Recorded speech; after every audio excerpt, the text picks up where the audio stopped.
Amigos, amigas, un privilegio cada día estudiar junto a ustedes la palabra de Dios. Deseo que Dios los bendiga a cada uno de ustedes, a su familia, a sus seres amados, donde quiera que se encuentre.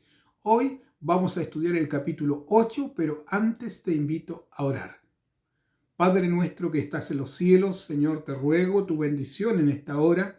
Y al estudiar, Señor, el capítulo 9, rogamos que tu Espíritu Santo nos pueda guiar y que tu misericordia y tu bendición alcance a nuestros amigos, amigas, hermanos y a toda persona, Señor, que desea serte fiel. Señor, tú conoces todas las cosas, los pensamientos más íntimos. Ayúdanos, Señor, a arrepentirnos de nuestros pecados y a confesarte que tú eres nuestro Salvador y Redentor. Señor, te pido tu bendición en el nombre de nuestro Señor Jesús. Amén. Amigos, en el capítulo 9 comienza diciendo así: Saulo, respirando aún amenazas y muerte contra los discípulos del Señor, vino al sumo sacerdote y le pidió cartas para las sinagogas de Damasco. Debemos recordar que Saulo de Tarso estaba sujetando las ropas mientras apedreaban a Esteban. Él era un espectador y vio allí también el rostro de Esteban como el de un ángel. Y eso le impresionó en su corazón. Sin duda esa noche no pudo dormir al recordar esas escenas. Pero luego acalló también pensando que Esteban era un hereje. Acalló su corazón. Pero era el Espíritu Santo que estaba tocándole.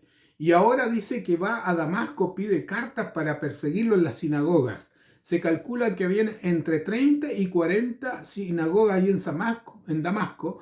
Entonces, Saulo busca estas recomendaciones para llevarlos presos si encontraba hombres y mujeres a Jerusalén. Iba de este camino, dice, cuando de pronto un resplandor allí y Saulo cayó, dice, y no pudo ver, y los demás cayeron y escucharon solo la voz. Y la voz le dijo a Saulo: Saulo, Saulo, ¿por qué me persigues? Y Saulo responde: ¿quién eres, Señor? Y Jesús le dice: yo soy Jesús, a quien tú persigues. Dura cosa te es dar coces contra el aguijón. ¿Y qué sucede, amigos? Entonces allí Saulo quedó ciego, la luz se fue y quedó ciego, y fue llevado a tientas a Damasco, y le dice la voz: anda, allí entra en la ciudad y se te dirá lo que tienes que hacer. Y dice las Escrituras, el versículo 9 dice: donde estuvo 3 días sin ver y no comió ni bebió. Sin duda, esos días fueron los días y noches más largas de Saulo de Tarso, porque él recordaba todo lo que había hecho contra los discípulos del Señor. Recordaba cómo los niños lloraban cuando él llevaba preso a sus padres. Todas esas escenas se le vinieron a la mente y se encontraba que no tenía perdón de Dios por haber hecho todo lo que había hecho en contra de los cristianos. Sin embargo, Dios es amor, conocía su corazón y entonces ahora lo llama de Saulo a convertirse en el gran apóstol Pablo. Y entonces Dios dice en el versículo 10, dice: había en Damasco un discípulo llamado Ananías, a quien el Señor dijo en visión: Ananías. Y él respondió: heme aquí, Señor. Y el Señor le dijo: ve, levántate y ve a la calle que se llama Derecha y busca en casa de Judas a uno llamado Saulo de Tarso, porque aquí él ora.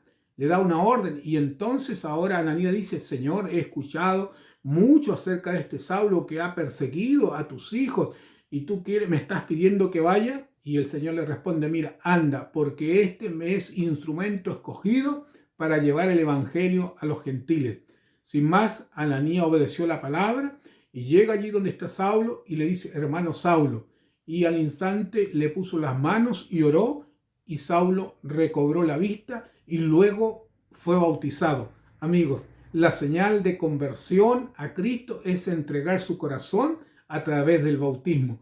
Y ahora comenzó a predicar. Iba a perseguir y comenzó a predicar con gran denuedo, confundiendo, dice, a los judíos, también a los griegos y a los cristianos. ¿Por qué? Porque venía a perseguir y ahora predicaba. Y dice que se esforzaba más y contaba su testimonio, que el Señor se le había aparecido. Amigos, entonces allí había una gran confusión. Pero ahora los griegos y los judíos buscaban cómo matarle, darle muerte. Y entonces los hermanos allí lo bajaron por una cesta, dice así, Cuando llegó a Jerusalén trataba de juntarse con los discípulos. Luego se fue a Jerusalén, se trataba de juntar con los discípulos, pero no le creían. Entonces había mucha presión y Pablo se esforzaba más para predicar y exaltar a Cristo.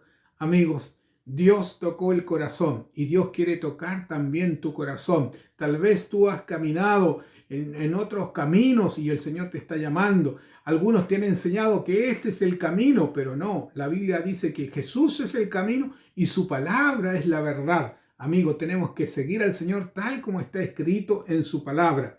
Dice que él hablaba con gran denuedo acerca de Cristo. Amigo, Pablo escribió la mayoría del Nuevo Testamento y dijo que todo lo demás lo tenía por basura por el Señor. Qué lindos deseos y expresiones de Pablo. Después aparece que Pedro también en escena, que cura a Eneas, una persona que estaba paralítica por 8 años. Entonces Pedro le da una orden y se levanta y camina. Maravilloso, hermanos, cómo se derrama el Espíritu Santo. Pero aún más, después aparece que Dorcas es resucitada. Dorcas era una mujer piadosa que tejía y llevaba y ayudaba a los pobres, pero enfermó y murió. Y cuando le dijeron a Pedro lo que había sucedido, entonces él va, todavía no la sepultan, y va allí, y entonces le dice: a ti te digo, Tabita, levántate. Y esa mujer se levantó, Pedro le dio la mano, y todos se maravillaban. Amigos, grandes milagros se hacen en el nombre de nuestro Señor Jesucristo. Dios nos ama, es misericordioso, no hay justo ni siquiera uno, pero Dios nos alcanza en su misericordia, y a todo aquel que se convierte y se entrega a Jesús, le perdona todos sus pecados. Deseo que te entregues a Jesús y te conviertas al Señor y seas un instrumento en las manos de Dios. Dios te bendiga en este nuevo día.